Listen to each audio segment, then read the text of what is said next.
Get ready for some spooky vampires. They're just sad vampires, Dan. They're not spooky. They're just really, really sad. Oh, they're sad. They're very emo. They're very spooky. Ooh. I'm spooky in the sense like, boy, I hope I don't end up like them because they're very sad. Hey, watch him! With Dan and Tony! Hey, watch him! With Dan and Tony! It's like watching, yeah! Welcome to Hate Watching with Dan and Tony. I'm Dan. I'm Tony! On this show, we talk about a movie that Shannon picked. Yay, Shannon. Shout out to Shannon. Friend of the show, Shannon. Friend of the show, Shannon, occasionally watches the show. I've seen it happen. Does she really? I don't believe it. I've heard her. I don't know that she listens to the entire thing or all of them, but she has listened to some of them.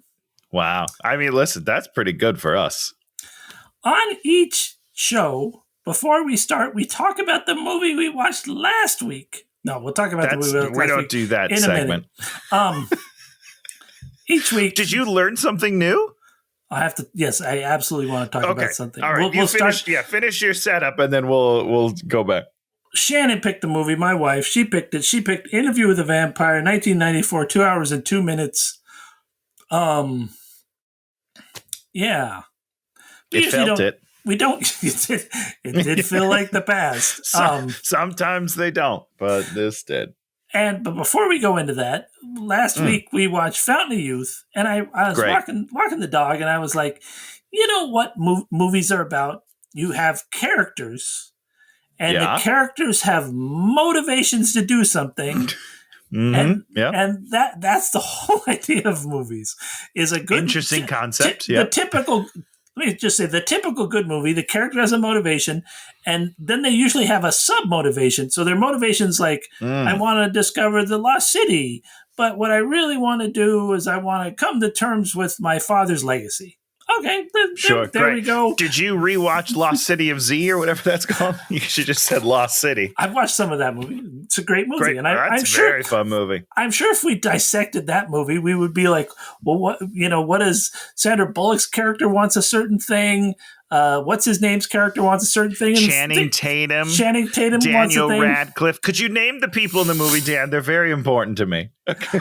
All three of those people have different things they want. Mm-hmm. And they intermesh, and then they all get them or don't get them at the end and through what they went through. And Brad Pitt, look at that. That's 7, what is it? Bacon's 7 layers of bacon or whatever. There it is, Brad Pitt in a role where he was acting. he learned, and he didn't have marbles in his mouth. So I mean, if you don't put marbles in the guy's mouth, he can act. This was a long time ago. He was still young. You know what I mean? He was still figuring it out. He said kind of when he signed on to the movie, he felt like he had a lot to do. You know, he had an arc, and there's a character arc for him. They don't do it. They talk about it occasionally. Yeah.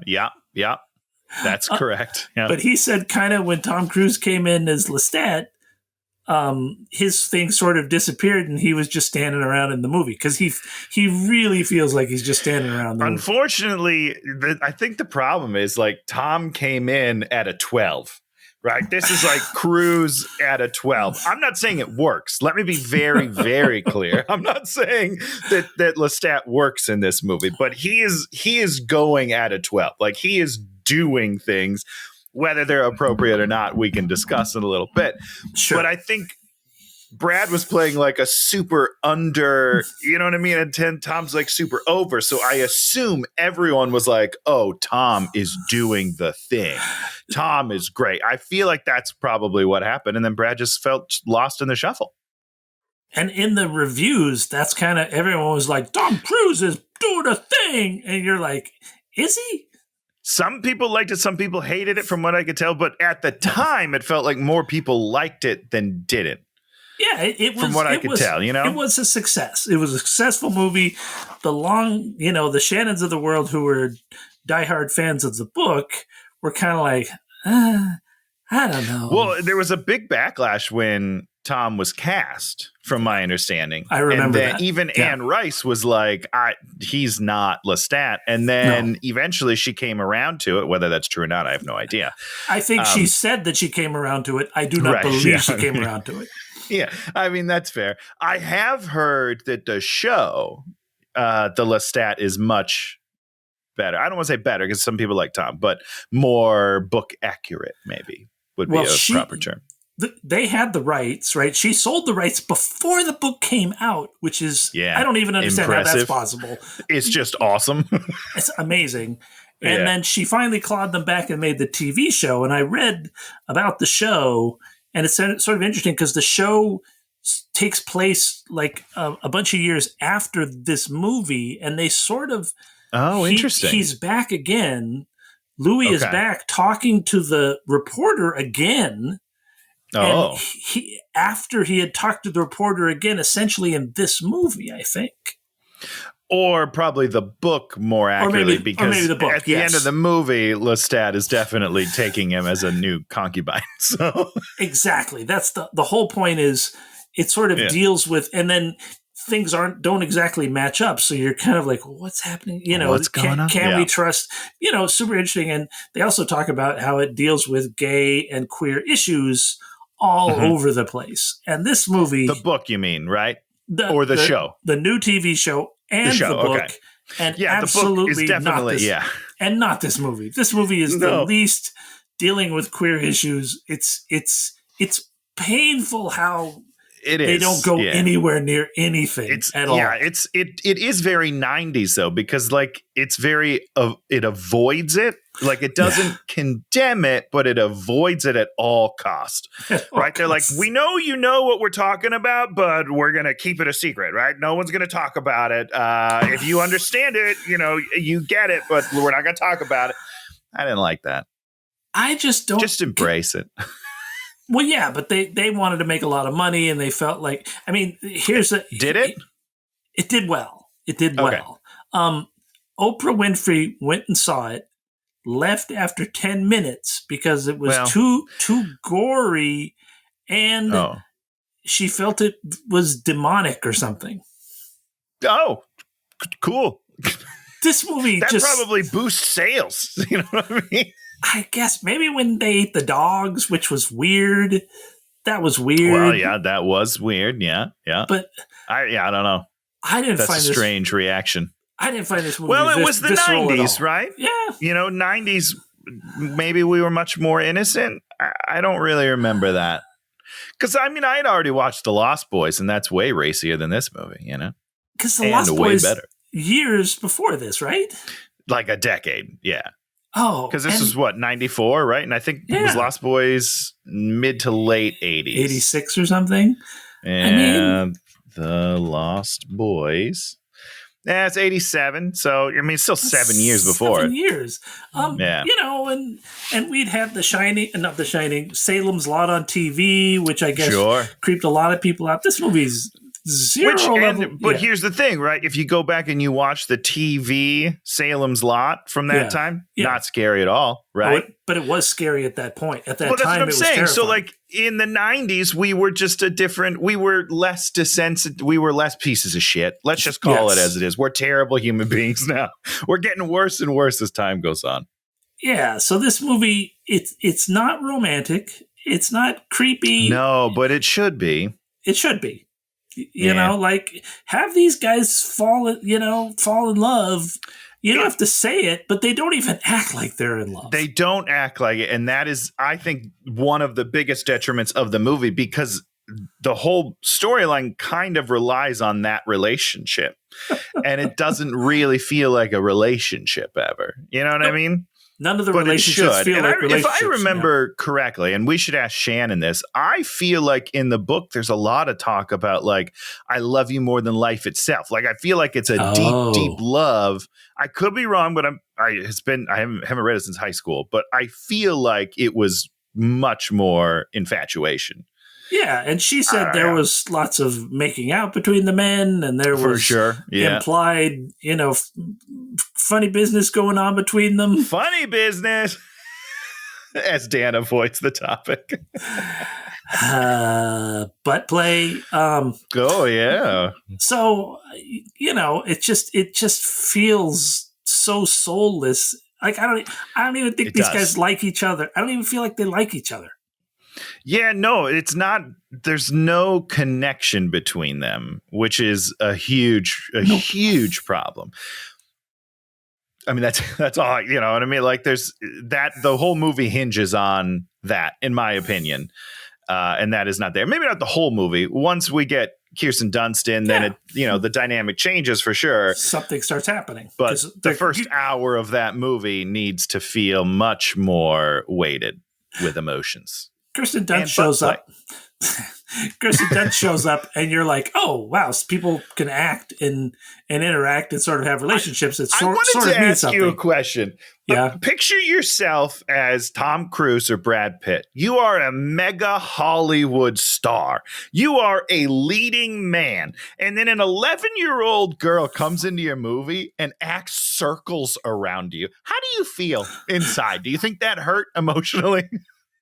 There was one scene where I think it was in the theater, and Louis sitting there, she's sitting there, and she is like acting with her eyes, and he's just a dead fish sitting there. So the difference is, right? Brad is just sitting there, and they're like, roll cameras on Brad. All right, reactions. Great. And now, Kirsten, could you maybe have a feeling? Could you think about something instead of just sitting there like a goober? Yeah, because acting is all about internalizing and feeling things. And Brad, maybe he just hadn't learned. But when was Legends of the Fall? Was that before or after this? Because I thought, again, haven't seen that since probably middle school, high school. Is that the horses or the fly fishing? The fly fishing. Oh, I like that movie. Tom Skerritt. Right, me too. And I thought he was great in it. So I wonder if that was before or after. I don't know. I think he was just checked out, and I think he just didn't feel, because I'm sure he just got that note is like, don't look at Tom lovingly, don't do this, don't do that. Hey, don't be gay. That's what they were saying the whole time. You gotta tone it down. The 90s were a wild time, man. Legend of the Fall, same year, 94. Yeah. So I get, first of all, he had a great year, probably monetarily. Yeah.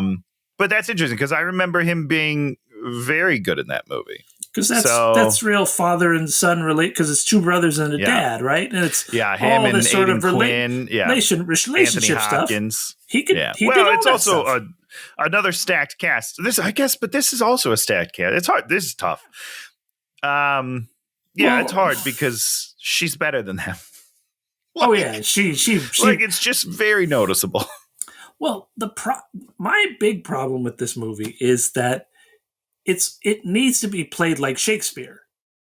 And it's written like just the dialogue is tries to be. It of wants the time, to be, as you might say. Yeah. It needs to be played mannered and just like perfunctory. It's Victorian, right? Yeah, it is Victorian. Am I confusing my time periods? No, because I don't actually know. I think it is Victorian. Well, Victorian might be 1830s. I don't know. I don't know what. I'm going to Google it right now. If I'm right, you owe me a steak dinner. What the exact breakdowns are, but I think Queen Victoria is like the 1830s and 40s, maybe. Yeah, you're right. Was she? Yep, you're right. I'm sorry. So I don't know what post-Victorian is. This is sort of post-Victorian. Who knows? But it needs to feel more mannered and like this. Yes. Because Kirsten Dunst comes in there and she brings the thing that I think Louis was supposed to be, which was the taste of what the new world is, which is not these, you needed Lestat to be this mannered guy that falls in love with the rugged individualism of America. Sure. Which is what they say he is. Does that help? It is what they say he is. And therein lies a frisson. He wants to be doing this, and then he's being this way, and then Claudia comes along, and she's even more of she's 30 years after him. I think she's even more just like the fire of America, and we don't get in that. We don't get any of that. We just sort of get. Yeah. Tom Cruise feels like an American. He never feels like he's a 300-year-old vampire. Sure. Right. Antonio kind of feels like a 400-year-old now. Kind of. Yeah, he kind of does. It is interesting that they both have the same like motivations, though. In the end, well, they all want the hot dude, which the hot new young thing. That's what they want. They want that new sweet ass. And by the way, he is very pretty. Oh, you thought Brad was very pretty? Oh, very pretty. Yeah. I don't think he's not hot, right? Because for me, you got to be a little rugged to be hot, but like he's very pretty, very very pretty. Shannon, did you read? Hated all the wigs. She's like thought the wigs all looked fake and terrible, and I'm like, they didn't do anything. They didn't bother me that much. But one way or the other. I was indifferent to the wigs. Some of them felt too wiggy, like they're too. What's the word? Voluminous? Is that the right word? Like they don't. They had too much volume. Yeah. No, I agree. Thank you. Smart way to do that. Big it's puff. like you gotta get it. It's hair, guys. Like it's got to be on your head a little bit. But it's fine. Whatever. And then Kirsten Dunst's Claudia, her hair, 10 out of 10. Yeah. Just like beautiful. Right. Just like, whoa! I want to look at this. This is a character I want to look at. This feet. She felt opulent. She felt rich, and they kind of, people love the production design. And you're like, I loved all the stuff around her. But then, some of the stuff with them in the rooms and the pianos and the fake blowing, you're just like, oh my God. It's terrible. I mean, listen, I thought it was a very nice looking movie. Okay, good. Okay. I did. I enjoyed it. I mean, it's very gothic. It doesn't feel like a real world. You know what I mean? But it does. It's a vibe for sure. Yes. Now, did you read that Anne Rice was upset when Tom Cruise was cast? Yes. And that one of the people she was looking at was Tom Hanks? Oh, I didn't read that. Can you believe that shit? That would have been terrible. God, that would have been so bad. Who she wanted, her number one for Lestat was Julian Sands. Her number one, yes, but she mentioned in a Facebook article that she was after seeing Philadelphia. She wanted to go after him for Lestat. I hated Philadelphia. Well, it's even a more depressing movie than this movie. It's not that it's depressing. It's just like that's my problem with movies. Just a court movie. It's like it's a court movie. But like a sad court movie. But that's, but you always forget. Like you could say A Few Good Men is a court movie, Dan, but that's not a sad court movie. That's a cool court movie. Do you not like A Few Good Men? I think I've maybe seen it once. You can't handle the truth. It's great, dude. You should see it again. It's good. I love court movies, and I forget that they, to sort of deal with the issues that they dealt with in Philadelphia, you had to back into it through a court movie. Sure. Yeah. And, that makes sense. And you're just like, I just want to see the movie. I want to. Yeah, I just want to hear the story. I don't want to be told that. Yeah, I get what you're saying. I think. They, just like this movie, they had to back into it, and you got to the point where it's just like, can you just show us what's really going on here? Well, except for I love Christian Slater and was excited every time he was on the screen. He was okay. I'm not saying he was great. I'm saying I like him. I just not in the movie. I just really like Christian Slater. Supposed to be River Phoenix, but he died 4 weeks. Died 4 weeks. Christian Slater gave all of his money to charities. Yeah. Pretty great. All very sad to me. So we said everything about this movie very sad, Dan. That's what I'm going to say. It's all very sad. It's made you sad. Wow. It did. Tony had emotions like a human being. I don't know if it's like a human being, but I had emotions. I did not. San Francisco night. We're in a hotel. Here we have Christian Slater's character, whose name is Daniel, which I do not believe we ever say that name. Took a long time to ever say Brad's character's name, who is Louis. Once we get to Louis, it took a long time to ever say Lestat. We said Lestat, I think, before Louis, but it took a long time. So, Dan, I'm 40 years old. Sure. This movie came out when I was about 9. Excellent. So from the age of 9 to 40, I have said it as Lestat. because I did not remember this movie. I did not know his name was Lestat. So I've said it Lestat for 30 years. You just figured it? Oh, wow. When they said it in the movie, I was like, Brad, you're saying his name wrong. And then it came to me that he probably wasn't saying his name wrong. It was probably me. And Rice probably standing there, probably saying how you were supposed to say the name correctly. Yeah. Probably wouldn't have been happy. So. So he's going to be telling Christian Slater his life story. Why? Yeah, why? And that's my point. Fountain of Youth, we don't know why any of those characters do what they do. The people in this movie, we don't know why they do anything. We do not understand Louis. Yeah. He's not going anywhere. He's just pinballing around. But also, was Christian Slater following him? Well, I was following Is that what you. They said? You were following me. You were following me. Everyone's following each other. Everyone's following everyone. Well, but why? Why? Oh, it doesn't matter. We don't know. Okay, great. That was a very dramatic pause. Yeah. Well, this movie does this a few times where they're like, it was the best of times. It was the worst of times. It was the worst of times. And then you have, in Tale of Two Cities, then you have this book that's really thick, and we get to see the best of times. This thing and the worst of times, probably. Yeah, we do. Yeah, I've never read it. It's too big for me. Good book. The point being is they do some of these things at times, but then they don't show us either. Sure. Yeah. Okay, 100%. I'll trust you. You know what I'm saying? Like, if you tell me that, I'll just believe it for now. There it is. You believe it. 1791, I was 24. I was a man, New Orleans.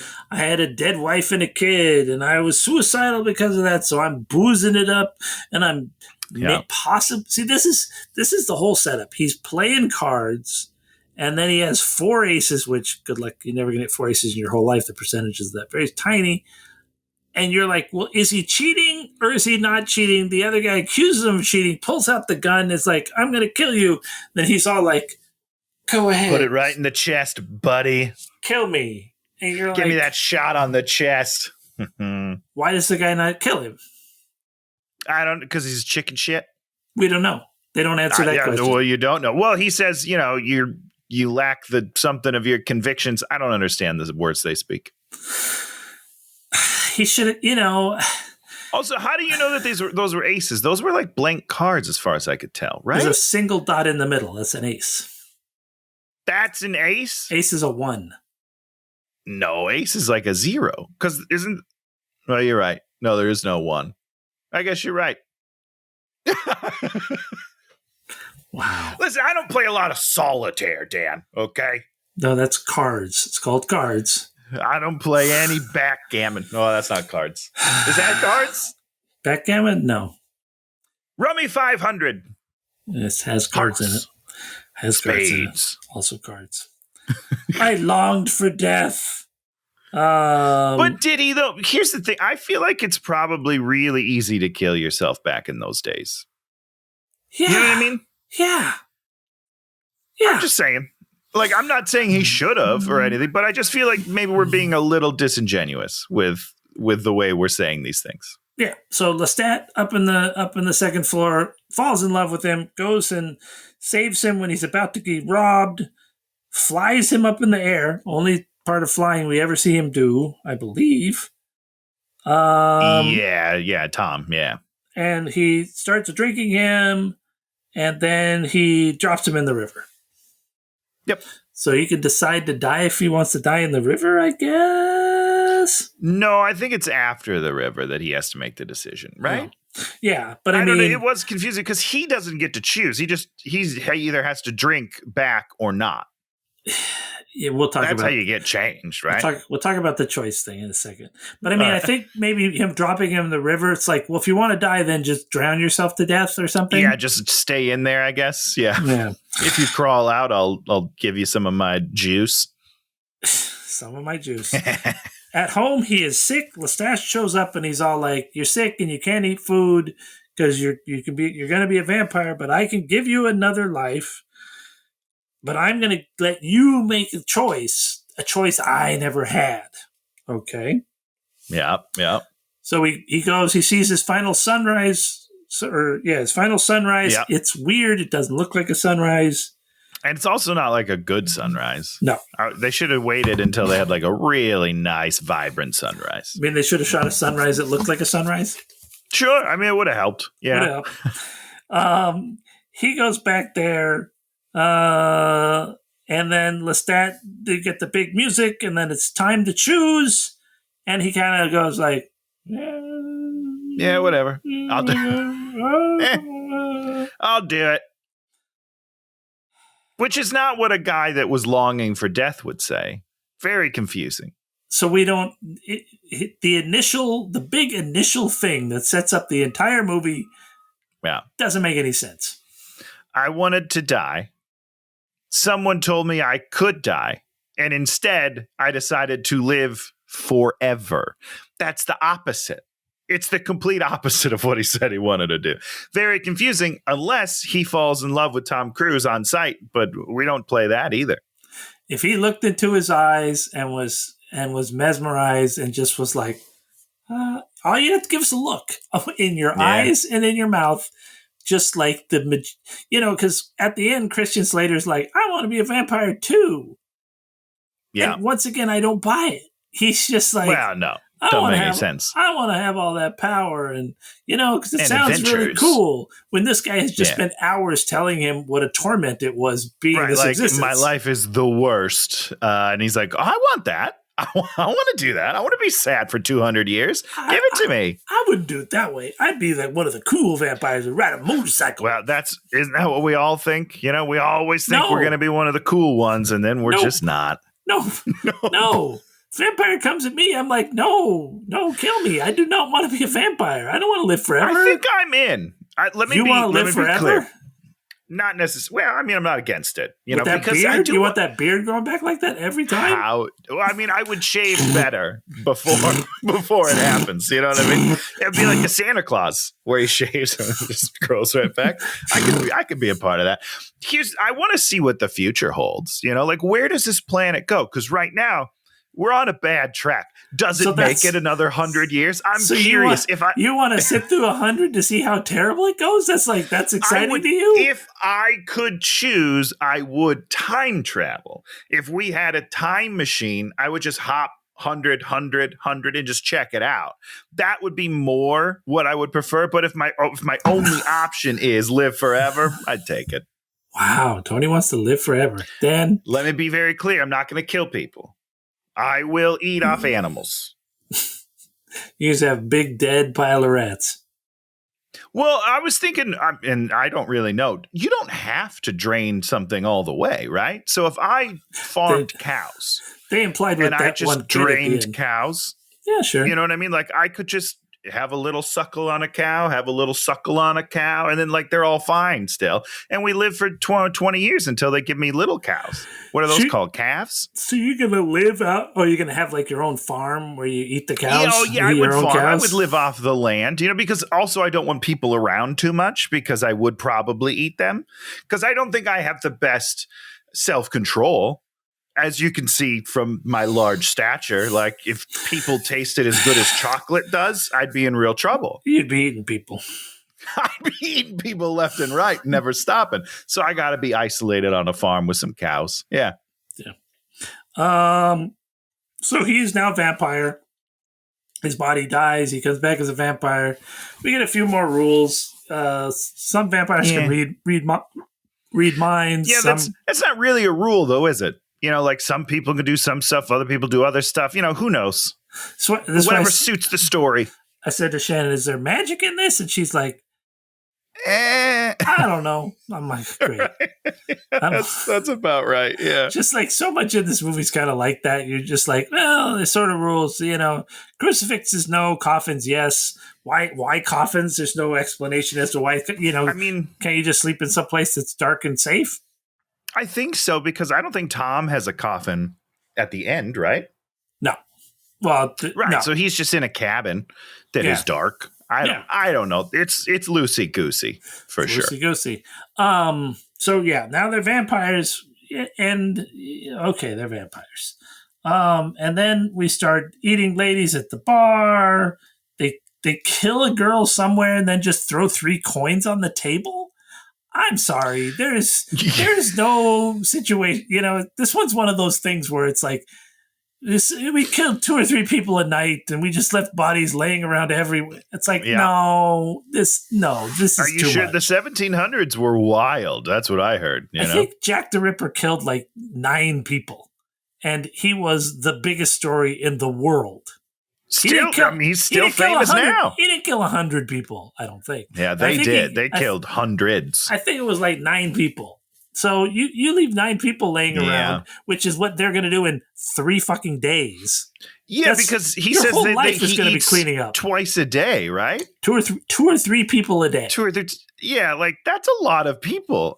We should do that math at some point. It's a lot of people. And I also said this, they're always living in the lap of luxury. They always have infinite amounts of money. And I said that to Shannon. I'm curious about the money as well. Where did that all come from? Because they never work. This is what Shannon says. She's all like, "Oh, you can't worry about that." I'm like, "What are you talking about? You got to give us a line, where it's like, I had Tom Cruise pulls out some gold or something, or he kills somebody that has a bunch of, whatever. Sure. Just give us a line. He's like, and whenever we need money, we need someone wealthy. We need someone of the aristocracy. Whatever. Just give us a line. Dan he needs a line, everybody. You gotta give him a line. Need the line, just because then I don't have to think about it. And so when they go, if you give us one line, then they can go to 1,000 cities and 1,000 lifetimes, and you're like, well, that's how they have the money. No. Okay. All right, Dan, here we go. Yeah. So if they lived for 300 years, okay? Yeah. The 2 of them? There's 2 vampires. That is 300 times 365, right? For days. Times 3 for how many times I eat. Times 2 for how many vampires. That is 657,000 people in 300 years. That is that is more than the population of Minneapolis, where I grew up. 2/3 of a million people they're going to have to kill over 300 years. So feels like a lot. That's a lot of trail for a detective like someone to follow. will notice. Right? Someone's gonna notice. Yeah. And in later vampire things, they talk about that. You mesmerize them, you drink some, you don't kill them. You get people that work for you that like being drained, many things. And so they like it, But they want it, they want to have this big sexy line that they're killing 2 to 3 people a day. You're like, whatever. It's just too many. It's just too many people, okay? So Louis, they're there at dinner after they killed this one girl, and then Louis, they're sitting there, and Lestat picks up a rat, kills it, drains it into a glass, and then gives it to Louis, kind of unprovoked. Louis drinks it, and then he realizes that you can live off of animal blood and not human blood, and then he's all like, okay, now I'm going to stop taking human lives. I'm going to do that. Right. Yeah. I'm going to do that. That sounds way better because I'm full of guilt. But he hasn't been full of guilt. He hasn't expressed this guilt at all. But he told you about it. When? Just now. When he was like, oh, we can do this? I don't want to do this anymore. Because I'm guilty. Because I was guilty yesterday. Because I've been feeling guilty even though we didn't talk or see it. I've been feeling it. The whole idea is you set up the situation and then you have the resolve. You don't do the resolve and then explain, oh yeah, I have this situation. So that resolve you just set up for me, I'm going to go with. Dan, the movie's already over 2 hours. Okay, we got to move along. He's telling us the thing afterwards. Just tell us it before. It's not very hard. It seemed pretty difficult. I don't know about you. Okay.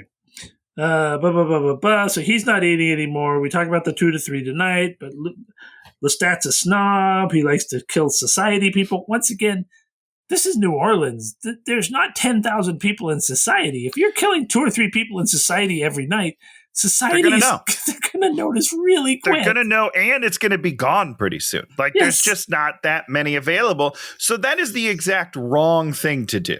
Yes. Not that I'm condoning killing poor people. Kill poor people.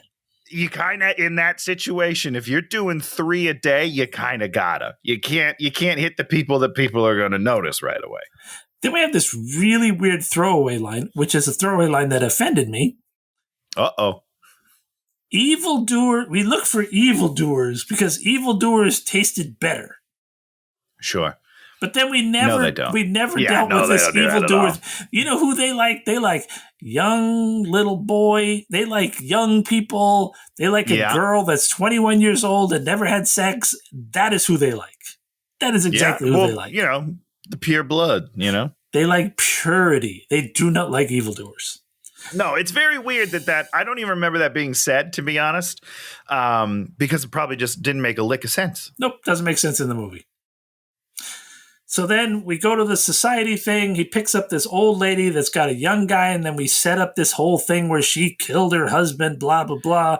Then we march. Because she's an evildoer. Because she's an evildoer. They march her outside.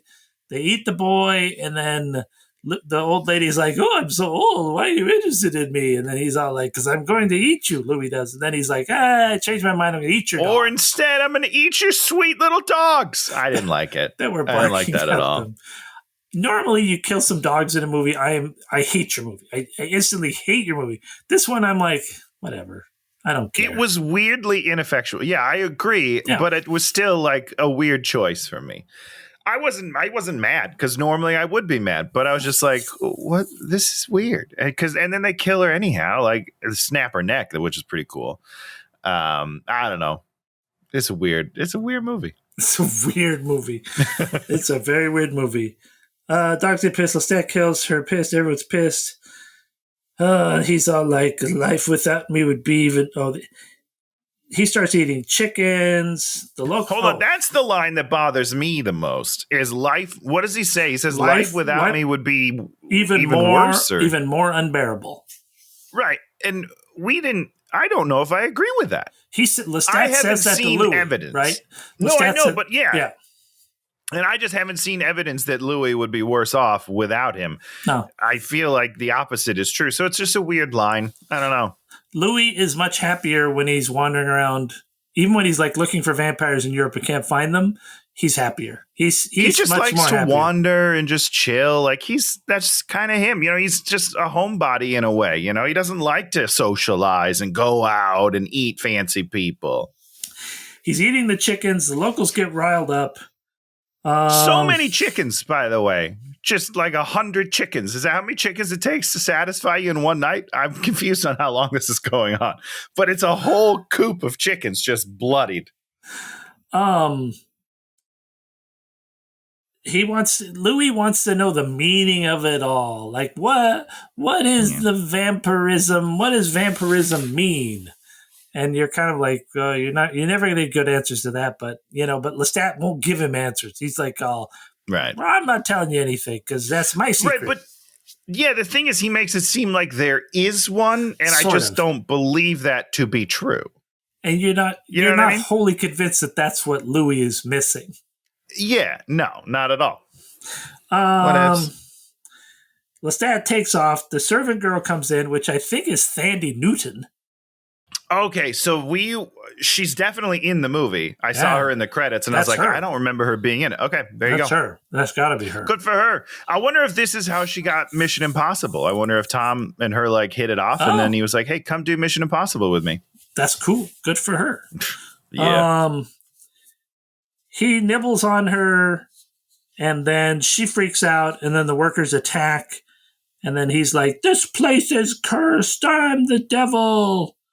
And he sets his house on fire. Lestat comes back, and which is cool. It's a cool scene through the window. He is genuinely lighting a place on fire. Like I'm sure it's not a house, but like he's running through that flame, set shit on fire. I was like, wow, practical effects are scary but cool. And it seemed like it was Brad Pitt, and it felt like he was. It active. It had to have been. Yes, yeah. Which is the only time in the whole movie, maybe, that he's active. And it might just be real fear from the actor himself being like, I gotta get the fuck out of here. This place is on fire. Lights his wife's painting on fire. Yeah. Yeah. Interesting. Why? Is that a symbol of something? I don't really understand it. It's above my head. I don't know. And once again, if he is a homosexual guy, maybe he's not mourning his wife. Maybe that was freedom, and he's conflicted because them dying has finally offered him freedom. There's a lot of whatever. But interesting. We're never going to talk about any of that stuff. Right. That's not a part of this movie. So Lestat jumps back in and says another line pissed me off. Burn everything we own? He's pissed off. He says we. He says we. I listened to it twice. I know. And you're kind of like, yo, bro, this is his plantation, I guess. Yeah, you don't own shit, guy. It's not yours. Get out of here. Yeah, well, he thinks it is. Because they're in love. So, common law marriage and whatnot. So, yep, there it is. So he saves Louis. And they go to, he gets pissed off because they have to go to a filthy cemetery to sleep because their coffins are burned. And then Louis are like, we belong in hell. Yeah. Okay, I suppose. Yeah. I mean, I don't disagree. They move to the waterfront. They eat a couple of hot ladies, bleeds her into a glass, tempts Louis with it. Classic vampire. Yeah. Louis out there eating rats. There's a plague in town. He goes to the plague area and he finds a dead woman with a small child. He goes over to the small girl. She's all like, yeah, please help us. And then he vamps her. Yeah. And then Lestat's been following him around, like creeping on him. And he is happy. So what he's going to do is he's going to turn this little girl into a vampire. In order to trick his boyfriend into staying. That's basically what's happening here. He's pulling the goalie metaphorically. And I love it. Somebody falls asleep in a sewer. And then I think because what's his name? Louis takes off and he falls asleep in the sewer. And then he's all like, how did you find me? And he's like, I just followed the corpses of the rats. Yeah. So they're going to turn Claudia into a vampire. And she gets off. Which is pretty messed up, by the way. Oh, very sad storyline here. And she almost she's drinking too much off of Lestat. And Lestat's like, get off of me, girl. Because she's a kid. She doesn't know how to control herself. Just like me. Then they say, where's my mom? Gone to heaven, blah, blah, blah. And so Louis has he's decided to stay for the girl. And it sort of becomes, my two gay dads. Yeah, but only we don't talk about it. No. She becomes a fierce killer. Yeah. Okay, well, let's talk about it. She shows up, and we finally have some tension in the movie, right? We have a thing that's going on in the movie. Yeah. Right? He's made this little girl who is active, right, and sort of mischievous at times and problematic at times, and just does stuff. And then they have to sort of father. I mean, Louis Lestat doesn't, but Louis does. Louis has to sort of be her, kind of deal with her. Kills like a lady making her dress. Then we do this whole weird thing where she has her own coffin, but she creeps into Louis' coffin once she's gotten her rest. Yeah, it's like when the kids crawl into their parents' bed to sleep, because they, I don't know, bad nightmares or something. And the one rule is never kill people in the house. No, which is very funny. It's good. It's a good rule, That's a good way to get caught. And she's out there luring ladies in the middle of the night. She's sits on a bench and cries, and the women come over there and she eats them. I'm like, that's funny. Yeah, and what would be interesting to me is if Louis had to deal with the fact that he created someone that is then killing people, even though he didn't want to kill people. Interesting concept. But it'd be interesting. Is he living on rats now, or is he eating people again? No, once he kind of just goes back to eating people, I think, once they're all together, I'm pretty sure. It's the expedient, typical parent just doing the expedient thing, giving the kid the iPad. We'll do whatever you want. Okay, all right. Stop crying. Yeah. Chicken McNuggets every meal. Okay, fine. Hell yeah. They have this nice little montage where there's a guy teaching her piano. She goes doll shopping. She eats the doll guy, and then she eats the piano teacher. Yeah. That I wrote funny. That was great. They see this whole family, man, woman, kids, baby, and then they imply that they ate all of them. Yeah, including the baby. Including the baby, which is just a little appetizer, Yeah. She sees a sexy lady bathing in an open window. I'm like, what's going on with this? Yeah, I still don't really know. I mean, it's a very sad. This is the second most sad thing in this movie to me. Oh, really? Yeah. Sexy lady bathing, pure Creole. A little what's her name says, I want to be her. Yeah, this is when she starts to realize that she's never going to grow up. She never gets to experience adulthood. She's just stuck as a child for entire. That's a very sad notion to me. Yeah, it is. 30 years later, she's still a girl, but she's not a child. Lestat is still buying her dolls. It's kind of weird. Which seems weird. Yeah, it's been a long time, guy. Like, mentally, she's not a child. You know that because you're 300 years old. You're not an idiot. So he's like, I'm going to throw away all your dolls. And they dig through there. And there under all the dolls is the Creole Smoking girl. hot dead body. And he rages at her. He cuts her hair. And then her hair just comes back. And she cuts her hair. Oh, she cuts it. Yeah, as like an act of defiance or something. Because she's like, you dressed me like a doll. Blah, I'm never going to change. And she cuts her hair and then just grows right back. That would be upsetting. Yeah. Unless she had beautiful hair like her. Yeah, well, my hair, if I, here's the thing. If I got turned into a vampire now and I was just bald for 300 years, I'd be pissed. Yeah, you'd have to be sad for you. And then she wants to know how to make a vamp, and Lestat's like, nope, not going to tell you. Yeah, I can't. Yeah, which is the right call, by the way, because she'd probably just make 100 friends and then it would be crazy town. Yeah, that would be crazy town. They go back to the plague house. And she's like, I want to know how it was created. And then she finds out that they both did it. So she's pissed at both of them. But once again, briefly, they just are back together. Yeah. And then she's like, I can't stay mad at you. Yeah. That's pretty much it. That's the resolution of that. So basically the two of them are sick of Lestat. And so Claudia, as you should be. Claudia finds some, and this is an interesting scene. She finds these two twin boys, and then she's all like, I gave him a little bit of wine. He's like, they're all for you, Lestat. And he's all like, for me. And then she gives him this look where you're like, you know that she's up to no good. She just gives this, I'm up to no good, and then Lestat just totally misses it. And that's the point. Well, he asks, do we forgive each other? And then, she says yes and gives him that look where it's like, no, no. But he just dives right in. So he's either dense or he's dense. He might just not understand women, Dan. Okay. They are a confusing group. All right. So it turns out that they're both dead, but she's given them laudanum, which keeps them warm, and so he thinks they're alive. I don't know what any of that means, but I was like, okay, I'll just ride along here. Laudanum's like what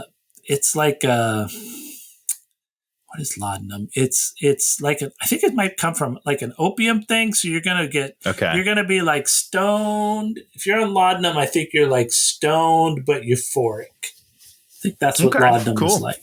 That sounds fun. So we should get some. I'm sure if we look it up, you'll be like, I'm sure it's like a poppy extract or something. Like I also don't know how to spell it, so I was like, too much work. Laudenaum, laudanum, I think, maybe. Sounds like you just made up 19 more letters than should be in the word we were talking about. You don't know what you're talking about. And then they slit his throat, and then she's smiling as she's bleeding out. Oh, the nice scene. His blood is covering the carpet, and they have to step back so that the blood doesn't get on their feet. She's like, lift me up so that she doesn't get blood on it. Yeah, it's pretty great. And that's the thing about this movie. You're like, there's scenes like that you're like, okay, things are happening. There's some really nice moments. Yeah, there's some really nice moments. There's a lot of beautiful shots. Like, there's some good stuff in here. Tom Cruise isn't part of it. Brad Pitt's. I mean, listen, I'm not saying they're terrible. But they're not great. It's not a terrible movie, but you could. No. It's not a terrible movie. There's a lot of parts that are incredibly boring. Oh, well, yeah. You can't say that about The Fountain of Youth. It wasn't boring. It wasn't boring, but I was mad the whole time. I think I don't know which one I would pick, to be honest. They're both frustrating in their own ways. Yeah. That's a lie. I'd rather be bored than angry because they keep messing it up. I'd rather enjoy what the fun of Kirsten Dunst's character than that was more fun than anything in in Fountain of Youth by a factor of 10. Did you see that in the thumbnail for the Fountain of Youth, I put the drumming octopus in the background of the thumbnail? No, I did. It's very small, so you can't see it, but I put the drumming octopus back there. Dan, you obsessed. I love it. Good for you. That's what we call an Easter egg, everybody. Easter egg. Right when he turns Louis into the vampire, he's like, you have all these magic powers and you can see things. And the thing he sees, he looks at the statue, and statue's like eyes are like looking around, and it closes its eyes. Yeah, it's weird. It's weird. And I said to Shannon, what we needed like a scene of Louis falling in love with the vampirism. Yes. And just being... Because it has to be magical. It has to be like a beautiful, magical feeling, and you want to keep that up. So how do you do that? You got to drink some blood. We give it about... It could be 90 seconds, because just like I said with them, the piano teacher, doll maker, killing the doll maker, killing the piano teacher, that was not a long, this was not a bunch of stuff that we were wasting time on. We just need to see that he's interested in being a vampire and that it's selling him something. Yeah, there's something about it that he likes in spite of the fact that it kind of sucks. You know what I mean? Yeah, if you're not having him fall in love with the dude, you got to have him fall in love with vampirism. He doesn't fall in love with anything. Well, he falls in love with the girl. Yes. The daughter. Yeah. Yeah. But it's not, but also it's a platonic love. It's just, it's that's all the creeps out there that are like, oh, the kiss. Was there a kiss? I mean... We'll wait. Okay, let's wait. Just tell me, towards the end of the movie. I don't have the kiss written in here, so I don't know what it is. You don't have the most infamous kiss in movie history written in here? Wow. No, the most infamous kiss in movie history is the one in Blank Check. No, I don't think so. I think it's Blank Check, Tony. First of all, Absolutely Blank Check. That one is awesome. Okay, because... Exactly. Tell us all the creepy guys that loved that one. This is where I'm going to be. Duff is going for me. And they never did. I don't understand what I was doing wrong back then, Dan. So they take him, they wrap him up in a carpet, they take him to the swamp. It's just so good. They push him in with the reptiles. Into the gators. This gator rolls into the thing. I was like, oh yeah, I like this. They're going to go to Europe. They study what they need to do. They're getting ready. It takes them a month to get all their shit together. They're going to set their two birds free. The doorbell rings. He's like, that must be the carriage. He goes to the doorbell. There's nobody there. I'm like, oh no, here we go. And and that's the thing. When a scene breaks out in this movie, it can be a scene. Yeah. You're like, oh, okay, I'm into it. Let's go. Let's do this. There's Lestat playing the piano, and then he gives this is visually my favorite scene. Oh, you like he's got the drapery is like around him. He's got that old, terrible, scary makeup, and he's just tickling the ivories. It's so gothic and iconic. I love it so much. I hate that. I hate the alligator, the snakes, the toads, and the putrid life of the Mississippi. But he can barely get I don't buy it. Yeah, I mean, if you had, listen, I think Tom Cruise is a great actor. I'm sure we've talked about many times. I love Tom Cruise. He can do certain actors can do certain things very, very well. 100%. That doesn't mean everyone can do everything. And that's okay. Well, no, that's all right. Some people can do everything. Who, Dan? Are you talking about me? You're sweet. You're just a sweet, sweet guy. If they're funny and stupid, yes. So very, very specific. Got it. Okay, no, cool. I mean, cool. That's the thing. If you're acting, and Tony, you can act. That's the thing. People may not understand it, but I've seen it. I always talk about we did this one improv once class, and they were doing Meisner, right? Was it Meisner we were doing? Yeah. And you were doing Meisner, and it's just saying the same line. You get two people saying the same line. I've told this story before, but it's one of my favorite stories of all time because I learned so much that day. I learned as much. And it's also one of the only nice things you say about me. So you tell the story anytime you want to, Dan. And so Tony was up there with somebody, and each time Tony said the line, he told a different joke. Which is the name of the game, by the way, people. Tell so a I'm just different joke doing with a every better line? job than What other does that people. mean? Yeah. Oh, you mean that is what you're trying to get to?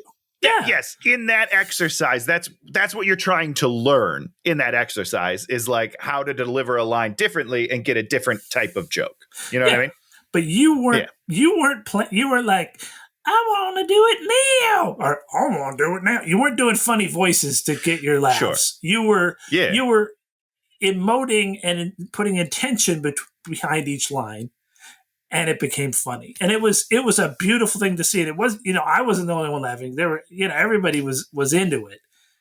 I don't know if they all understood what was happening, but yeah, well, somebody did probably. It was great. It was super Nobody interesting. at the Groundlings because they kicked me out of the Groundlings. That's not even true technically. You know what I mean? Like I technically graduated from the Groundlings. I also don't think that they care about acting.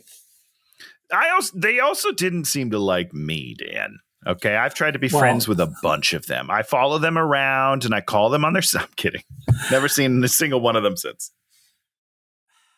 Acting is a weird thing, Acting, yeah. I mean, acting is weird. I don't know why we do it. It's dumb. Anyhow, back to what we were talking about. I just don't think Tom was the right choice. No, that was a long-winded way. Like I applaud him for going for it because he did. Like he's trying stuff and he's given a lot of something. I just never think it lands right. It's just not and Tony does have some deficiencies. He can't do he's not great at regional accents. And he knows so bad at accents. He knows not to go there. And that's the thing is the person that needed to play Lestat needed to do something. They needed to exist in another time, in some sort of different space. And he kind of is. And I guess at one point, Brad Pitt was like, well, we need to switch roles and I'll play Lestat and you'll play Louis. And you're like, Tom Cruise would have been a better Louis. I actually agree with that notion. Yeah. Someone should have let Brad do that. Because at least try it. Because he is more of an embodiment of the age. For sure. Of America. Yeah, for sure. He's a very American energy. Yeah. And unfortunately in this movie when he's not supposed to be. And if Brad Pitt is like being weird and aloof and strange and like, if he was to reach over there and touch Tom Cruise's face, Tom would be like, there would be like a frisson there where, it would be interesting. And I think he could be more seductive with less because Tom Cruise was never seductive. He never tried to be seductive. So, and that is a big, I don't want to say problem, but like, that's a big thing for me is because we're all supposed to fall in love with him. He's even in the movie, he says nobody could resist me. And I'm like, I think I could. I really do think I could. Like if someone put me to that test, I think I'd pass it pretty easily. And that's a problem. But I do think you're right. If Brad looked at me with those eyes and was sexy, like if he was emoting sexuality, I think I'd fall for it. And I could buy the character he's playing as a 300-year-old guy that's completely disaffected. And then he just adds a little bit of mustard in there about being interested in, it's like, I'm so tired. I get whatever I want, but you're what I want. You're like, okay, I can feel that. Okay, he wants something. Okie dokie. Okay, let's come on over. Let's see this. Red Rover, send Brad right over. Boo. But nope. So they set him on fire, and that might have been my biggest laugh of the movie when they set him on fire. I was like, damn, you got problems. That was funny. I love that. No, he's burning to death, and you're like, this is comedy, everybody. Very good. They run, they get to the boat, and then then we have another classic line that is so weird. They're sailing without us. And you're like, wait a second. What? Not a lot of time has passed, and your carriage was. How are they sailing without you? I don't understand. I don't know. Doesn't make a lot of sense. Dan, I can't get over this. Let's real quickly. Yes, you're a good actor. God. No. Let it go. And cut and print. That's going to stay in my thoughts forever. Thanks, Dan. Yeah. The thought of reversing roles, like I wish that they would. I would love to see even now. I think we should do that now. Like 30 years later, let's reverse it and let's see how that goes. Because they're both still acting. AI can do it. Or AI can do it. Because isn't that what happened in Pineapple Express? Wasn't like the Seth Rogen and the Dave Franco roles? Didn't Seth write that role for himself? And then I think you're for right. whatever reason, like they decided to switch because Franco's always a straight man. And then that just worked. It just worked really well with Seth being the straight man and Franco not. And I don't know. I just think sometimes maybe we get too stuck on our ways. You know, try something new. Stuck in our ways. They get on the boat. That's what I wanted to do. I wanted them to run onto the boat, and then we could have this hilarious scene where they're trying to get the boat to get moving. Okay. It's sails. That's how I would have directed that scene. Well, that would have been a very different movie, but I would have loved it. New Orleans burns up. You know, another death for Lestat. Okay. But they burned down like a whole town. Yeah, you know, like it's a lot of fire. I don't know. It's not good. It's not good. They get to Europe. There's a volcano. They walk around a lot. Nothing's happening. And finally, Brad is walking in the Paris streets, September 1870. And here comes this weird guy in a top hat.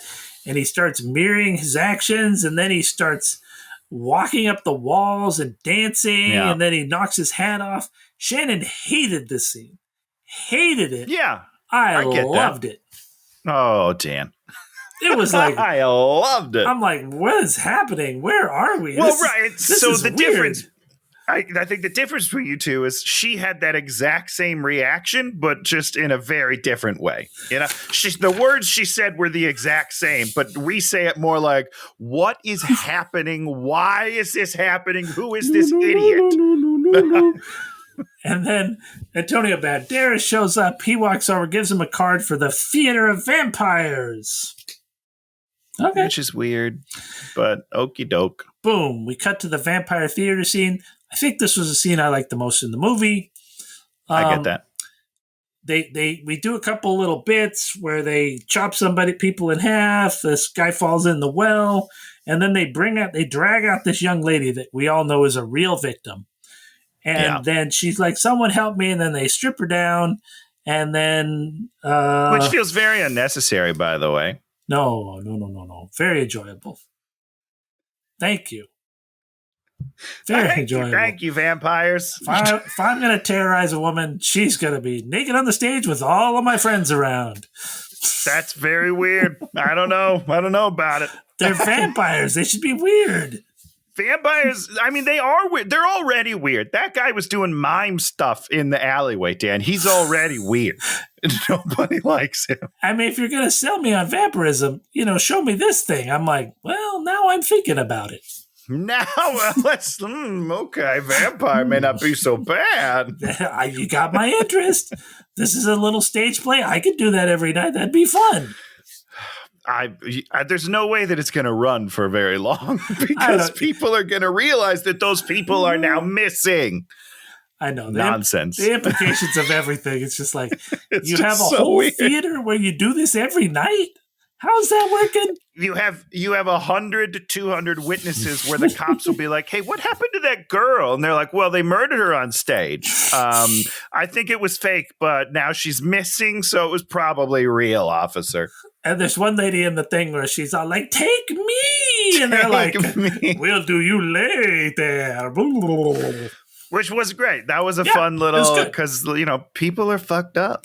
People are weird. Yeah. So, boom, boom. Armand comes up. He bites her. And, Louis like, monstrous. He does not like it.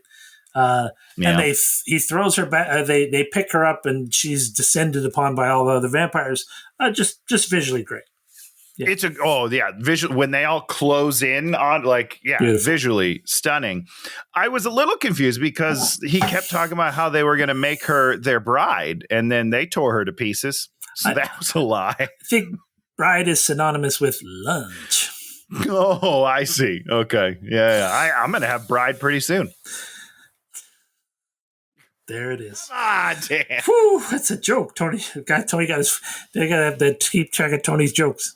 All right, we can end this episode now. I'm all good. Let's just wrap it up. They go downstairs. Beautiful set. That's where they live. They live down there. And so we start talking about what is a vampire, what's not a vampire. Does God exist? Does God not exist? I don't know. Yeah, I mean, what is there to know? Nobody knows the answers, Yeah. So they leave. They go back to their apartment, and then Claudia's like, Louis wants Armand, and Armand wants Louis. And so she's like, were you surprised? I was a little surprised. Yeah. I mean, I won't say I was surprised. I just didn't read any of that. You didn't feel that. Yeah, like I want to feel that. I didn't feel any of that. I would like to feel it because when she said, I was like, are you sure? Are you saying the names right? Because I didn't feel any of that tension whatsoever. And that's, once again, that is taking all of the gay stuff just so far out of it that you have to have this other character explain that these two characters are now in love with each other. You're like, wait, what? Yeah. Wait, what happened? Are you sure? I don't think so. Yeah, and once again, you had to have shown at least some of it. Antonio had to do something. He had to do something. That maybe he says, "Can't we just stay a little longer?" And Claudia's like, gives him a scowl. I have to eat. Okay, we got a GTFO. But they give you zero. Nothing. Absolutely nothing. I was blindsided by the love. Yeah, so now we're like, okay, that's what's happening. And we find out that the only law you can't do is kill a vampire, and then all these guys can read your mind, so, they killed Lestat. They know. Oops. Problems. And then we sort of find out that all the vampires descend into decadence. They descend into decadence. And by doing that, they sort of lose their edge and die or get killed or whatever. Yeah, I guess. Yeah. And so Louis, who is, the new world vampire and still embodies humanity somehow-ish, is seen as something special, at least to Armand. And to Tom Cruise. And Lestat. And because I was just wondering, what do they see in him other than, he's a good-looking man? Now we kind of explain it. We didn't show any of this, that they were into this while any of it was happening. But the movie was happening. Yeah, for sure. Yeah. So now we have an explanation as to why the movie's happening. We finally understand some of and what are we, 90 minutes in? I don't know. Something like that. We're ways it's a waste. Yeah. And we're just finding out why the movie's happening. You're like, oh, I see. Okay, here we go. At least they're telling us now. And we Third act. And Armand knew Lestat. Okay. So Claudia wants a mom. She brings home a lady. And the lady lost her daughter. So Louis is like, okay, I'm going to do this, but this is going to be the last of my humanity. After I do this, all my humanity's gone. Not true. Not true at all. Not true at all, really. No. He's very dramatic. He is very dramatic. And you wish he was more dramatic. Right. Like, he has lines that are very dramatic, and I wish that he embodied it a little bit more. This movie could get so much soapier, and it would just add to the movie. Be so fun. Just like, darn it. What was the Johnny Depp movie? Shadows? Dark Shadows? Yeah. That was a terrible movie. It's a bad movie, but he was at least sort of campy. Trying a thing. I don't know. Yeah, I mean, it's campy. There was some fun parts, but so the vampires, they come for it. This whole scene's great. Justice, they grab them, they take them to the catacombs, they lock Louis in a box. They explain to Louis that they're going to just leave him in there for 100 years and he's going to be miserable. Yeah. And Armand is like on the other side of a door doing nothing. Yeah. So was he locked up or just like I'm not involved? They intentionally show him closing the door. not being thank you. involved because later on he gets accused of doing all this because he did do it. And he's like, I didn't do any of it. Yeah. And it's like, okay, but you're complicit. What? Yeah. Yeah. He stood by and let it all happen. Yeah. They put the girls in a well. We know what's going to happen to the girls. And we have a nice seat. And then we brick up Louis in a metal casket in the wall. We missed the kiss. You're right. It doesn't actually matter to this movie at all. When he's like, this is the last of my humanity, and he's laying out on the patio or whatever. Oh, okay. She's basically like, she's saying, thank you. I love you, Dad, whatever. And then she kisses him on the lips very briefly. And then we cut away like immediately. And that made like waves when it happened. Everyone was, and then like a bunch of people in interviews were basically like sexualized, and she's 11. So they were like, oh, did you enjoy kissing one of Hollywood's most beautiful men? And she's like, no, I'm a kid. Like, I'm not interested. I don't know. It was super weird and still weird now. But in my head, so I haven't seen this in so long. In my head, I had blown up the kiss so much because of all the drama around it. Ready for the kiss. I was like, what? I can't wait to see this weird kiss again between this 11 and 31-year-old person. Like, what is it's going to blow my mind? And then it happened. I was like, oh, yeah. I mean, that's not. I don't know. I mean, it's still weird, right? Yeah, That's still a weird thing for an 11-year-old actress to have to do, but it wasn't like scandalous, I would say, But. I don't know. I was writing down whatever he was saying when he was laying there, so I didn't even see it. It's not done with the same intention as Blank Check. Let's just put it that way, Dan. They didn't set it up at a location and then music score it in where you're like, and like exactly, and make it like cool. They're like, this is the coolest thing that's ever happened in this kid's life. It's not that sort of thing, which is a huge missed opportunity. Okay. They're in the well. The sun comes up. They're screaming. And then, boom, here we have Armand freeing up Louis. And Armand says, another line that doesn't make any sense, I can't save her. Right. Not I couldn't save her. No, he didn't say I couldn't save her. No, that's what I'm saying. I can't save her. Right, because in the second part of that sentence is because I waited too long on purpose. Well, so like now we can't save her. But she's already dead. That's what I'm saying. Like he specifically waited till he knew she was dead to free this guy so that there was no chance of saving because he wanted Claudia gone so he could have Louis. So Louis runs there, gets there. They're just ash and they're clutching each other. And it's very similar to the mother in the playroom. Mm-hmm. And you're like, oh, okay. Well, that's a symbolic, it's like the Claudia plot line. Sad. Makes sense. You're like, oh, this is a whole plot line that makes sense. Has a structure. Boom. Okay. Yeah. And then we just kind of move on, which is a problem for me. Yeah. So everyone says big Claudia Ash's Mary's mom put this. He looks at Stephen Ray, and then he's like, "I would have my revenge." Oh, he cries back with Christian Slater. With Christian Slater. Yeah. I felt nothing. Then we have the revenge scene where he goes and he burns up the theater and sickles some of the dudes, decapitates them. Yeah, great scene. Yeah. Oh, then he fights Stephen Ray, the dancing one, and just really nice scene where he has the sickle and Stephen Ray's character runs around behind him really fast, but he knows where he's going, so he just swings around and cuts him in half. Yeah, it's cool. That was nice. Good little scene. And then Armand rescues him when he goes outside and it's sunlight with a carriage. Yeah. Great stuff. And then Armand, they have a big discussion, and Armand is like, I will teach you to be powerful, beautiful, and without regret. Yep. What? You lost him. What? You lost him at that last one. Yeah. He goes like, no. Because he's like, hey, all I have is my regret, bud. Yeah. And so he like almost gives him a kiss. And it's like, peace out. And he's like, well, if that's all I need to learn, I can learn that on my own. Does he say that? Oh, yeah, he says that. Yeah. Oh, okay. Because he's the most emo vampire, until Twilight, obviously. Shannon said that in the book they went off together for a while.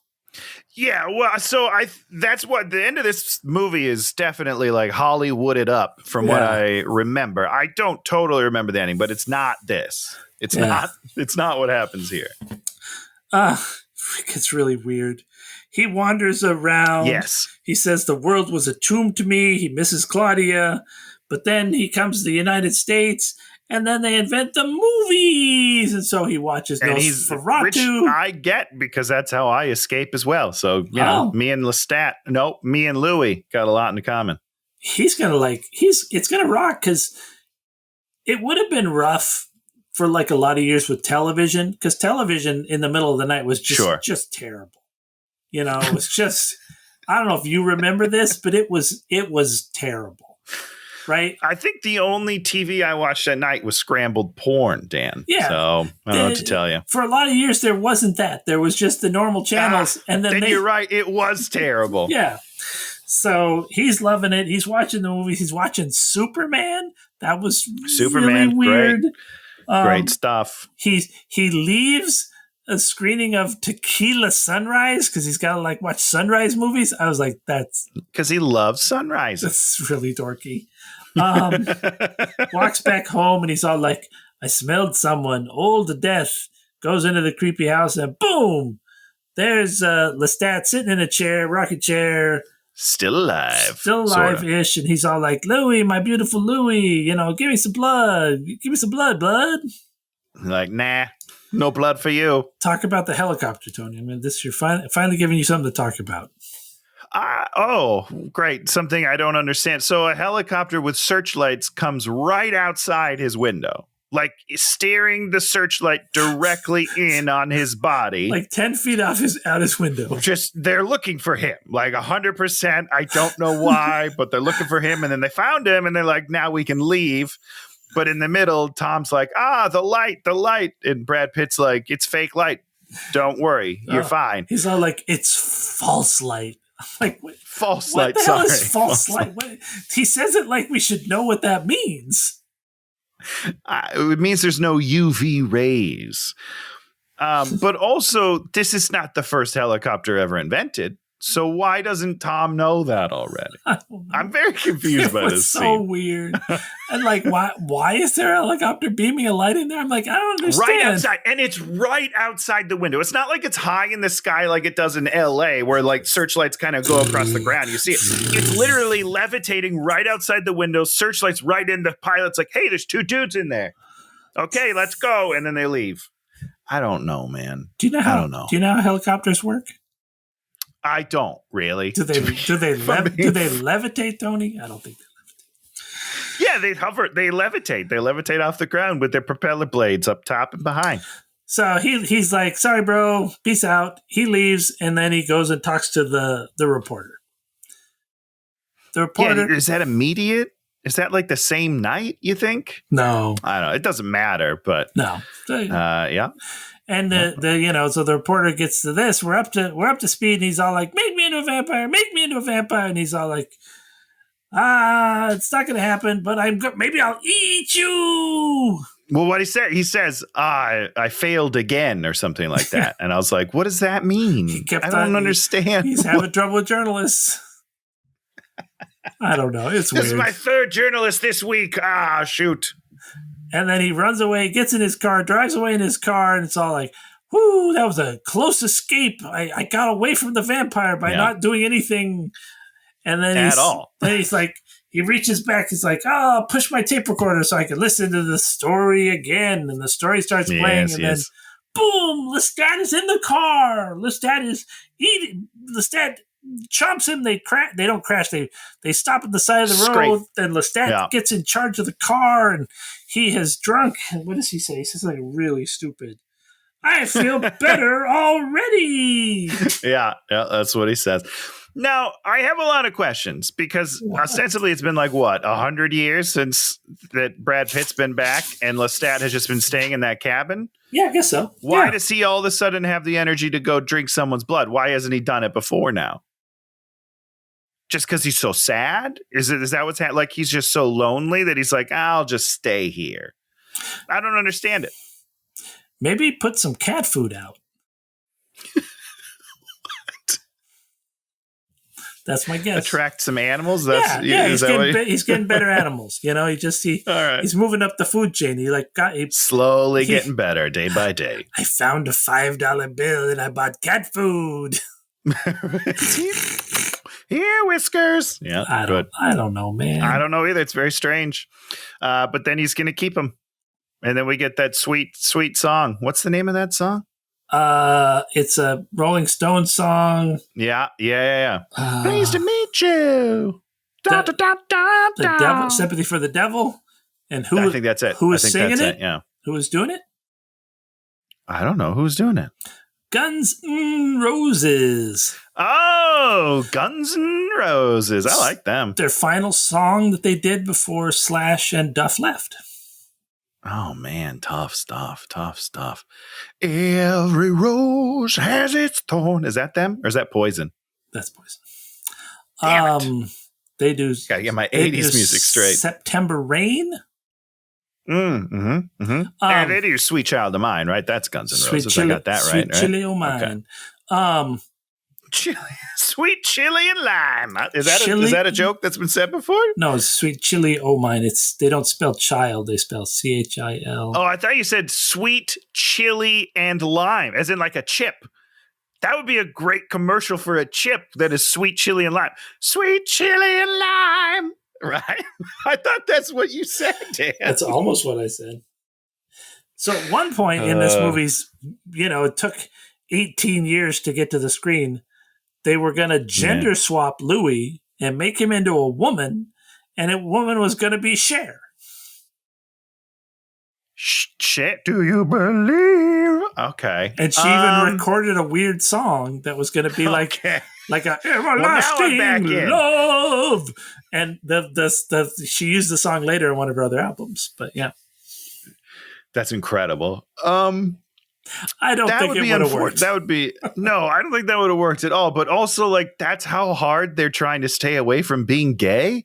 That is how hard. We don't want to be gay so bad. We're just going to change the genders of one of the characters. That is how terrified they were. The 90s. Yeah, the 90s, man. Yikes. And that's what I always say is we live in a terrible world. And terrible things happen and terrible government things try to terrible government us. But certain things get better. Yeah, hopefully more stuff gets better faster than it is. But I mean, not to get political. This movie was from 1994. This was not 100 years ago. This was 30 years ago. And the world is a completely different world than it was when this movie came out with the kind of stuff that you can address and deal with. But I do miss Zubas. Remember Zubas? Pants? They're the pants, Zubas pants. Yeah. They were striped, tiger stripe, but vibrant colors. I'm going to try to find some. I bet someone still sells them. I'm sure they still make them. Let me rephrase that. I'm sure they make them again. Yeah, that's fair. Yeah. Oh man, we're gonna get under 2 hours this time. Thank God. I would hope so. We're only at 90 minutes. Should we start a new movie right now? Just after last week's was 2 hours long. It was long. Our absolute longest for one of the worst movies we've ever. I don't even know how we had time to complain about everything that much. I don't know, but we did a great job. Whew. I don't listen back to any of our episodes. So yeah, I do because we're fucking funny. I like my own voice. Now, are you an artist that doesn't like looking at your own stuff? I would love to tell you yes, because I feel like that's what the good artists always say is I don't watch my own work. I love watching myself on screen. Oh, okay. Well, I watch my stuff ad nauseum, but I also pick apart all the flaws, right? Sure, that's how I feel like I learn is I look at them okay, you shouldn't be doing that. I flare my nostrils a lot and I hate that. You flare? So I have to be very cognizant while I'm acting to not flare my nostrils. Yeah. I don't know what it is, but Wait, hold on. You mean they just get big? That's an active choice? So I got to be very careful about that. Is that an active choice? You got a time to flare. No, it's not. I have to actively choose not to do it because there's two emotions. My sad emotion flares my nostrils and my anger emotion flares my nostrils. So when I'm angry, I have to be very cognizant not to flex my nose muscles because I flex a lot of muscles in my face when I get angry. but I have to be very cognizant to not to. Anyhow, I do watch my own stuff, and I like my voice some of the time. Well, I like when I'm talking normal, and I have this voice. This, I think, is a very sexy voice. Oh, wow. But when I get excited, I do get Muppety, so I don't love that, but I can't help it. That's why you like working with me. I out Muppet you every time. Yeah, we're dual Muppets. Someone said that in one of the comments for one of the. Who's that Muppet? Oh, so now my greatest fear has come to life. Someone else called it out. That's great. They called me. They said, "Oh, thank I'm God! The Muppet guy. You're right. You're right, person. It's Dan. It's not me. It's Dan. Who's that guy with the Kermit voice? It's me. Are you sure it wasn't me? Are you sure it was you? Did they say Dan? I am sure it was me, Tony. It could have been you, though. Could have been either one. It's hard to be sure. Cool. They're probably still not listening because I don't think that was a compliment, so we can't ask them which one it was. Tony. Yes, Dan. Anything else to say about the interview with the vampire? Not a vampire, the vampire. Is that a debate? Versus the? If you were to ask me what the name of this movie was before I watched it, I would have said interview with a vampire. Interesting. I think. Yeah, it's the baby. Yeah, the vampire. Interview with the vampire. Yeah. Interesting. Yeah. So there you go. Tony, tell us about something liked this week. So we started, speaking of Victorian, which is probably why this was in my head, we started watching a 2020 dramedy called The Great that's on Hulu. And it's basically, it's, who's it about? Catherine the Great, who was, I believe, from somewhere, and she moves to Russia and becomes like the Empress of Russia, and the guy who plays Lex Luthor in the new Superman. Oh, and Nicholas Beast Hoult. In the X-Men. Nicholas Hoult, thank you. He plays the Emperor, and he is batshit crazy in this show, and it's delightful. Shannon watched that whole show. I watched a little bit of it, and we've only watched a couple episodes. It's wild. There are things that I'm just like, what is going on? But it's fun. We're having a lot of fun with it. Crazy sex shit, if I remember correctly. Yep, you remember that correctly. He's a full perv bonkers dude, and they get into it. They don't just better skirt. They're like, we're going right in. They don't skirt around. They're not like this movie where they skirt around all the sexuality. No, they're full in it, and it's great. We live in a better world now. We really do. We do. But except for the Zubas. If I can find Zubas, I'm back in. All right, Dan, what'd you watch this week? There's a new show on YouTube, but it's on like the Netflix is a joke. It's called The Big Pitch, something with Jimmy Carr. Jimmy Carr's, it's a British show, but it's British comedians pitching movies essentially to Jimmy Carr, who's sort of there acting as a Netflix agent. And okay, I'm in. So it's a lot of the great British comedians, but it's pretty funny. Them sounds delightful. Bringing in the thing, and then it's sort of that creative process where they do the pitch, and then they try to improve upon it, and then they talk about who might be in it or how you would market it, et cetera, et cetera. All the Is there only 2 episodes so far? There's there's a bunch more to go. But okay. But yes, I'm gonna watch this. We just watched the two of them last night, and they're just very fun. Little 25 to 30 minute things that you can just watch and enjoy, and if you're not digging it, then you can take off. Tony, we need another movie because I think we're gonna run out. I do not think we're going to run out, but we're going to do something that's relatively new. We did miss it when it came out because other things came out at the same time. Really? And you said you didn't want to do it, so I'm going to make you do it anyhow. And it's, of course, Snow White. We're going to watch Snow White. We're going to watch it's a kid's movie, man. Okay, whatever. Yeah, it's a kid's movie, but I have to see it, and I'm not going to watch it unless we do it for this podcast. Rachel Ziegler. Great. That's not who I'm worried about. Who are you worried about? Who's the queen? What's her name again? Oh, it's Wonder Woman. It's Wonder Woman. Yeah. She's supposed to be. Why can't? I feel she's terrible. She's supposed to be just super terrible. And I'm very excited about it. I gotta see it. I love her though. Yeah, she's great in the Fast and the Furious movies. She was great in those, and she was great in the first Wonder Woman movie. She was great. So we never watched what is it, 1984 or whatever. We never watched that one because we heard bad things, so we just avoided it. I did not keep the good memories of the first one. I did not finish it. I wondered how Pedro Pascal had a career after that movie. Oh God, really? Now I have to. I didn't even know he was in it. Dan. He plays what's his name? That set up the Justice League. He plays Maxwell Lord. Lord? Oh. Do you know who Maxwell Lord is? I do, yeah. Interesting. And I don't know if did you read the Justice League when they came back? They got reformed with Max Lord being in charge, and that's where the guy Gardner. I think I've dabbled. I don't think I've He was an incredible character, and I mean that's where the guy Gardner Green Lantern that yes, what's his name? Yeah. That's where they set that guy in stone, and they are running him exactly like that. And interesting. Yeah, it's definitely a space. That comic was the one that's sort of, I think, defining a lot of what James Gunn is going to be doing. Sure. Yeah. So, I think they at least talk about Lord in the new Superman. I don't know if he's going to be in it as a character, but he's definitely mentioned at some point, I think. Yeah. So he's kind of the secondary villain in Wonder Woman 84. Wonder Woman. It's just very bad. And, interesting. And the cheetah thing with what's her name, just right. Yeah. And it's it's all predicated on a magical gem that makes your wishes come true. Right. Because dead Chris Pine comes back or something. Yeah. I don't know. I just couldn't see it. I couldn't do it. That part was interesting. He's not there the whole movie?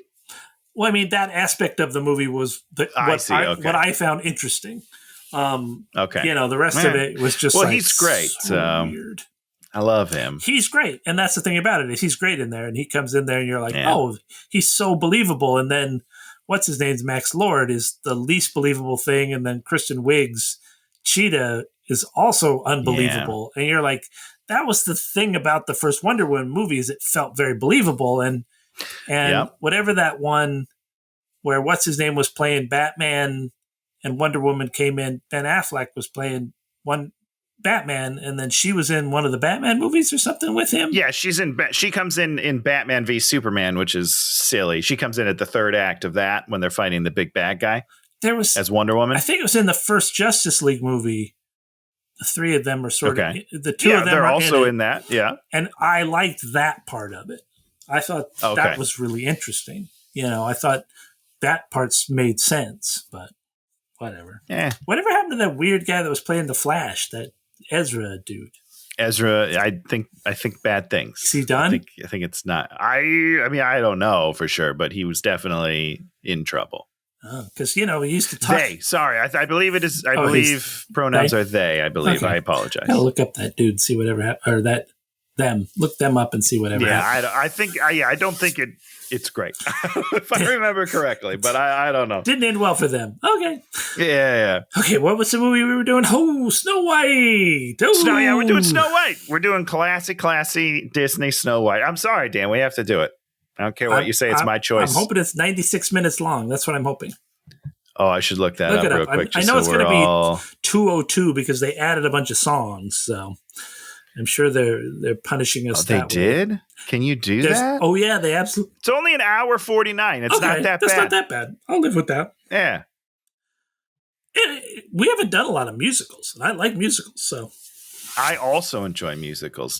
Have you ever watched Gallivant yet? Did I tell you about that? I think I watched the first episode or two.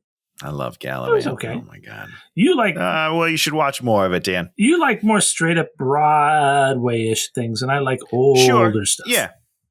The boring things. I'm an Oklahoma person, and I'm a third. Oklahoma, where the wind does something about the plains. I got some of those words right. That's it. But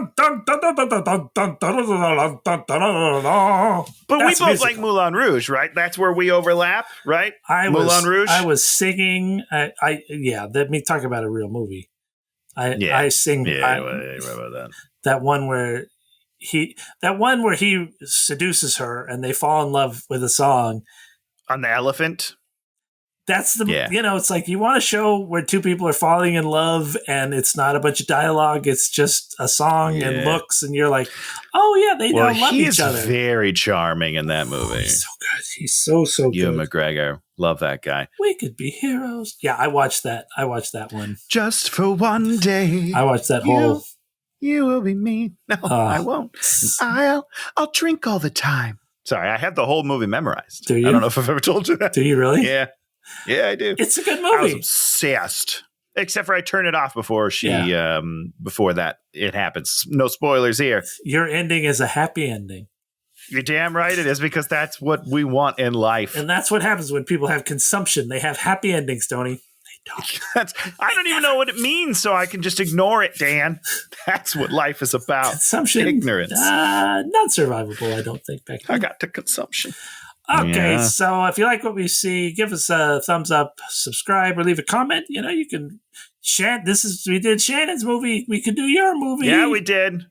Yeah, we're doing my movie, so someone else should pick. Get out there, chat. No, I get to pick next time. I'm already down to pick. Don't let Dan pick. Dan's picking bad. Pick movies. Something I want to do. I have a bunch of things I still want to do. We still have a few more months, and then we'll be done. We'll solve. Oh, okay. God, I didn't realize that we were quitting, so I guess the clock's ticking, everybody. I keep seeing like these 80s movies that you're like, oh man, that looks so bad. What a treat. Yeah. Okay, we'll be back with Snow. Was it this Snow year? White. This year's Snow White? I think it's this year's Snow White. Yeah, this year. Yeah, it just came out in like June, earlier June, I think. June 11th on Disney Plus. Oh, it just came out. Like a couple weeks. Great. Yes, yeah. So it came out a little bit ago, but it just came out on streaming. Yeah. We'll see you then. Goodbye, everybody. Hey, watch him!